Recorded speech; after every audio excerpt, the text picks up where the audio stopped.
Welcome to today's deep dive.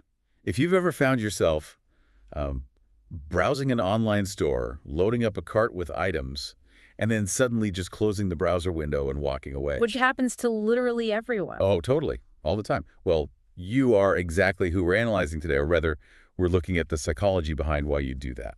And more importantly, how the people building these digital storefronts can actually, stop it from happening. Right, because it's a universal user experience. It really is. Yet the invisible mechanics driving that behavior are rarely scrutinized by the businesses that are actually losing those sales. So today's mission is unpacking the psychology of e-commerce design. We're zeroing in on those critical first few seconds of user interaction, and we're pulling our insights from a really brilliant analysis of Chapter 4 from the Complete E-commerce Blueprint. Which is available right now on Amazon Kindle, by the way. Yes, it is. And the goal today is to help you understand the subconscious triggers that dictate whether someone buys from a website or just bounces forever, and how you can apply this to your own digital experiences. Okay, let's unpack this. The foundation of this entire analysis really starts with the human brain. Specifically, the fact that our neurological wiring just hasn't had time to catch up to the digital age. To get us into the right headspace, I want you to visualize a very specific scenario. Imagine you just clicked a link to a new brand. The page loads, and the very first thing you see is this stretched out, highly pixelated logo in the top corner. A classic mistake. Right, and the UI colors are completely clashing, like a neon green button right next to a pale blue navigation bar.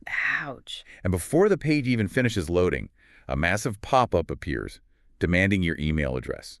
And there is absolutely no visible X to close it. The worst. To top it all off, the hero image is that ubiquitous generic stock photo of a woman wearing a headset, laughing hysterically while staring at a laptop. I know exactly the photo you mean. So you immediately hit the back button. Of course you do. But what's fascinating here is why you hit the back button in that scenario. You've just experienced level 1 of what the source calls the hierarchy of trust. Right. Your brain is basically asking one fundamental question, which is this legitimate? And it answers that question in exactly 0.5 seconds. Half a second is barely enough time for the visual cortex to even process the layout. Exactly. But we process it that quickly because we're relying on ancient savanna survival instincts. Okay, break that down for us. Sure. So our ancestors survived by constantly scanning their environment for predators, right? For anomalies. Well, in the digital UI ecosystem, chaos equals amateurism. And amateurism signals danger. 100%. When your brain registers a blurry logo, trapped pop-ups, fake stock photography, it doesn't log a rational complaint about poor web design. Your lizard brain translates that visual chaos directly into a physical threat. It's literally firing off a signal that says, this is a trap. Run. Run away, exactly. The source outlines a great comparative exercise to illustrate this called the Savannah Challenge. Instead of me summarizing it, walk us through the two contrasting examples they use. Let's assume both sites are selling the exact same premium leather bags. The contrast here is stark. So website A features a crisp, scalable vector logo in the corner. The color palette is this really cohesive family of muted blues and creams. Sounds nice. It is. And the hero image is an actual photograph of their workshop. You can see tools resting on the workbench. The lighting is natural. You can practically see the dust catching the sunlight in the room. It feels grounded in reality. Right, it feels safe. Exactly. Now, website B, on the other hand, uses a scented logo written entirely in Comic Sans. A bold, if misguided, typographic choice. It's a terrible choice. And it gets worse. The background is a dense, repetitive pattern of leather texture that introduces massive cognitive friction when you try to read the text over it. Just visual noise. Total noise. Plus, there's an aggressive, unclosable 10% off pop-up. And the product photos suffer from really harsh lighting, presented from a single angle on stark white backgrounds. So the choice is obvious, but I'm curious about the underlying psychological mechanism here. Why does website B fail so spectacularly, even if the leather bag itself is technically high quality? It perfectly illustrates a concept known as the asymmetry of trust. Trust is an incredibly fragile metric. The source points to heat maps and user session data showing that trust is destroyed exponentially faster than it is built. So it's basically a house of cards. Exactly. You could engineer a website with 99 positive signals, highly competitive pricing, amazing product specs, free asynchronous shipping, but one screaming negative signal, like a Comic Sans logo or a malicious feeling pop-up, Just ruins it. it completely overrides all of the good. The user's threat radar simply will not allow them to proceed. Okay, so assuming your site doesn't trigger that immediate fight or flight response in the first half second, the user graduates to the next major UX hurdle, the 3-second test. The rule here is that a user must be able to answer 2 questions instantly upon page load. What do you sell, and who is it for? And it is shocking how many highly awarded, beautifully designed websites completely fail this basic heuristic evaluation. If a user has to burn cognitive energy just guessing what your industry is, you have already lost the conversion. What does a passing grade look like in practice versus a failing grade? Let's look at a site that passes. Summit Supply Co. Their hero image is a high-fidelity shot of a rock climber scaling a massive cliff face at sunset. The main headline reads, "Reach New Heights," supported by a subheadline, "Gear that performs when it matters." So in 3 seconds, the context is undeniable. Completely undeniable. They sell outdoor climbing gear, and it is for serious climbers. Now compare that to a failure like Aura & Co. Okay. You land on their homepage and see a stunning, highly aesthetic, flat-lay photograph. It features a ceramic coffee cup, a beautiful leather notebook, a fancy pen, and a succulent plant. And the headline just says, "Elevate your morning routine." I would have assumed visual mystery creates intrigue. Why doesn't that work on a homepage? This highlights a critical, frequent misunderstanding in e-commerce design. Aesthetics alone do not constitute a value proposition. Is Aura & Co. selling the artisanal coffee, the notebook, the pen? Or is Elevate Your Morning Routine a pitch for a digital meditation app or like a vitamin subscription? Exactly. There is zero clarity. Mystery belongs in your long-form email marketing campaigns or detailed product descriptions where you're building a narrative over time. It never belongs above the fold on a homepage. The hero image must show the core product actively in use, and the headline has to explicitly state the offering. So a site passes the Savannah threat scan, and it clearly communicates its value proposition within 3 seconds. At this point, the user starts to subconsciously climb what the source details as the 7-level trust ladder. And it is crucial to note that this is an active climb. It requires ongoing cognitive effort from the user. Repeat buyers will bypass several of these steps because trust is already cached in their memory. But a net new buyer, arriving from a cold ad campaign, has to ascend every single rung of this ladder in sequential order. Every single one. Let's break down these levels. We already covered level 1, which is legitimacy, and level 2, which is clarity. Level 3 focuses entirely on navigation. This is where we apply the grunt test. Your website's information architecture should require zero conscious thought to navigate. A caveman should literally be able to grunt and point to their destination. I love that visual. It works. The source notes that when a user hovers over a product's dropdown and is hit with a mega menu containing 47 hyper-specific category options all at once, they experience severe cognitive overload. A paradox of choice. Precisely. When presented with too many options, the brain's default action is to abandon the task entirely. Here's where it gets really interesting. Level 4 is social proof. We all know customer reviews are a baseline requirement now, but the source digs into something called the specificity effect. This is huge. Right.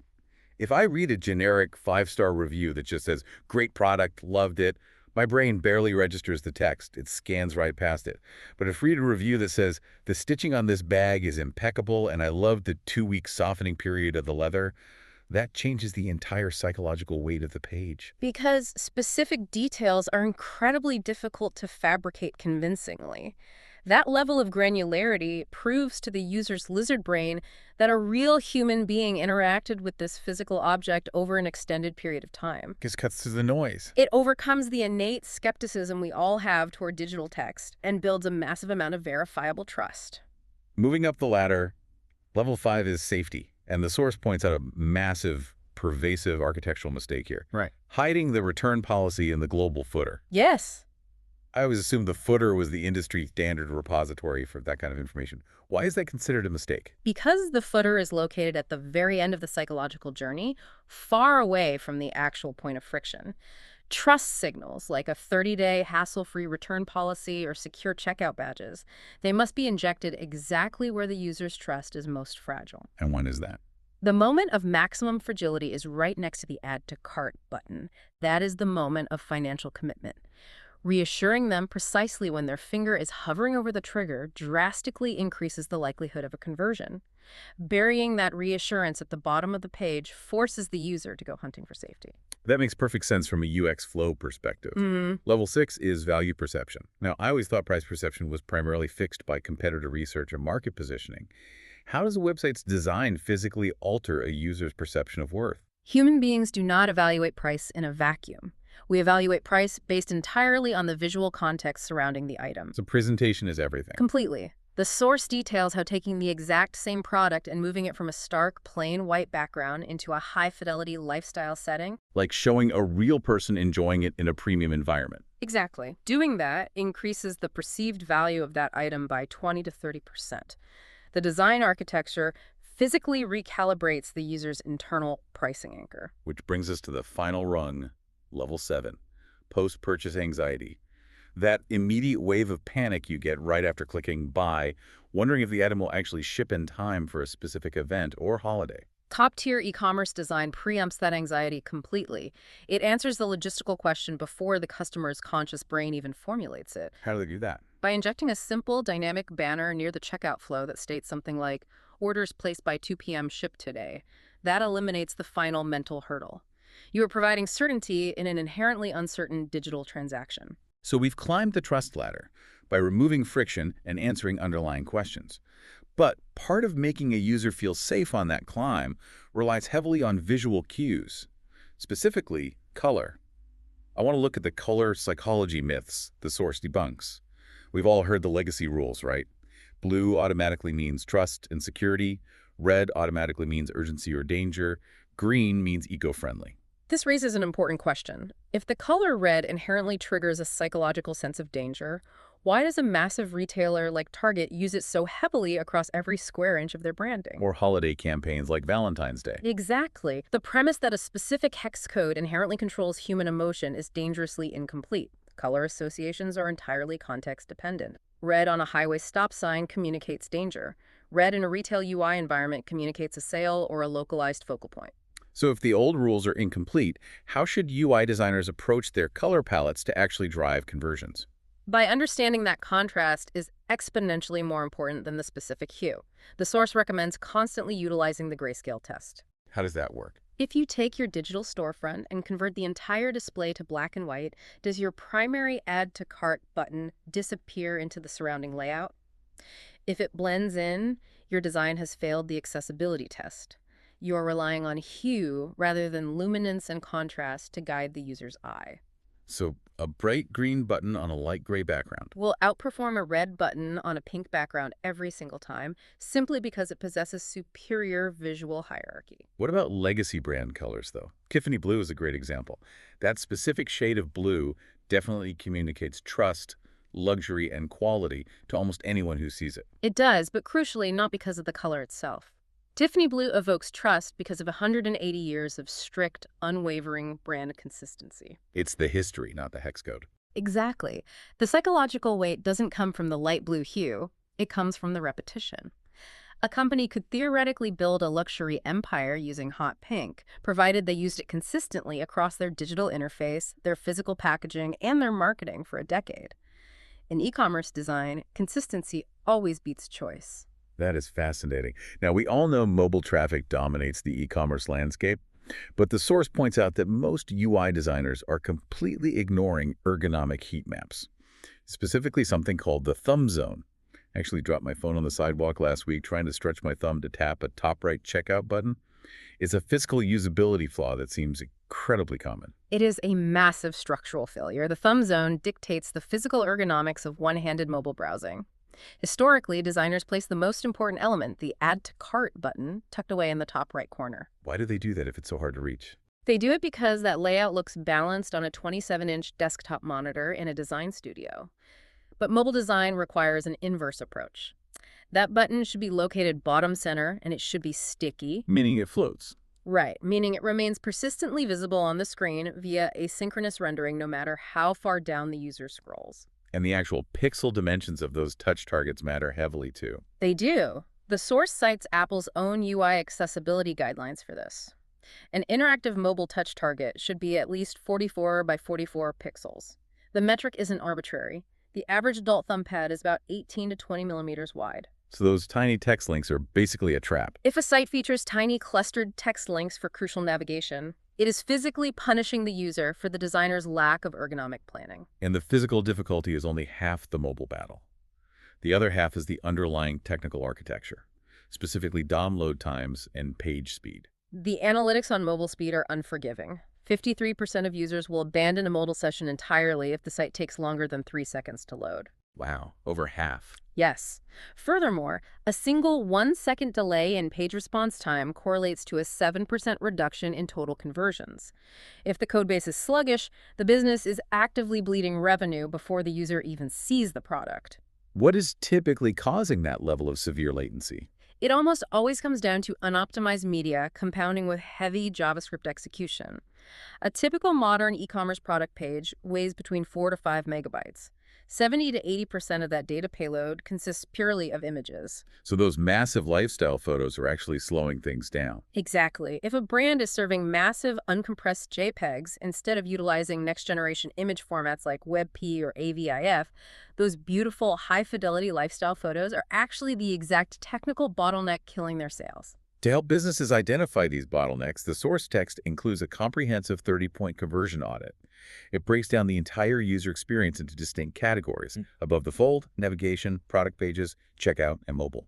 And you rate each individual element on a 0 to 2 scale. Right. For instance, in the above the fold category, a 0-1 might be a massive auto-rotating image slider that pushes all the actual product content down out of view, while a 2-1 would be a clear, static hero image with a highly visible call to action. If someone runs this audit and ends up with a terrible score across the board, how do they approach fixing it without being totally paralyzed by the workload? The strategic approach is to avoid overhauling the entire architecture all at once. You triage the lowest scores first and target the high-impact small wins. Like what? For example, updating the CSS to make the mobile add to cart button sticky and 44 pixels wide.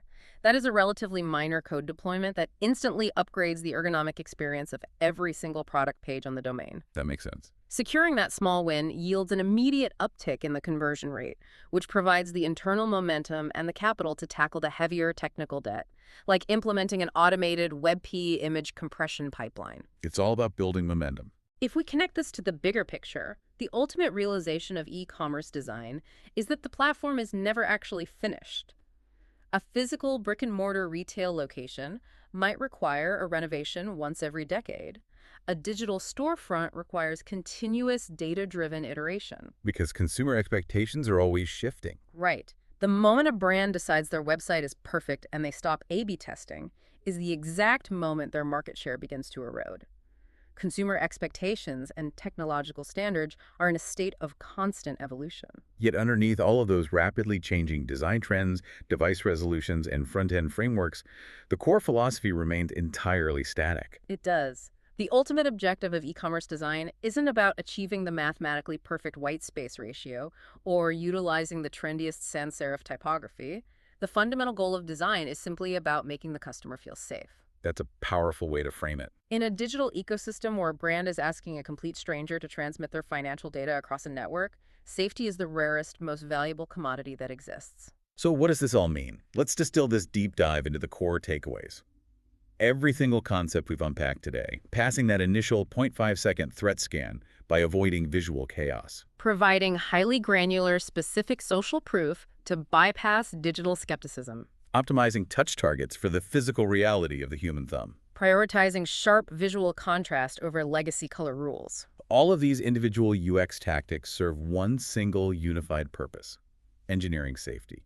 If a digital environment can successfully make a user feel secure, their ancient lizard brain powers down, the perceived threat vanishes, and their conscious brain is finally granted the bandwidth to actually shop. It demands a profound shift in perspective for developers and marketers alike. You are not merely designing a digital catalog of products, you are architecting a digital sanctuary of trust. And that wraps up our analysis on the psychology of e-commerce design. But before you log off, I want to leave you with a final thought to mull over. If our brains are actively processing modern digital storefronts using the exact same survival instincts our ancestors relied upon to scan the savannah for predators, What other modern digital behaviors are just ancient survival mechanisms operating in disguise? That's a great question. Could the way we aggressively hoard hundreds of open browser tabs or doom scroll endlessly through our social feeds actually be the neurological equivalent of foraging for scarce resources in a barren landscape? Next time you find yourself suddenly abandoning an online shopping cart, take a moment to ask your lizard brain what it was really running away from. Keep wondering, keep learning, and we'll see you next time.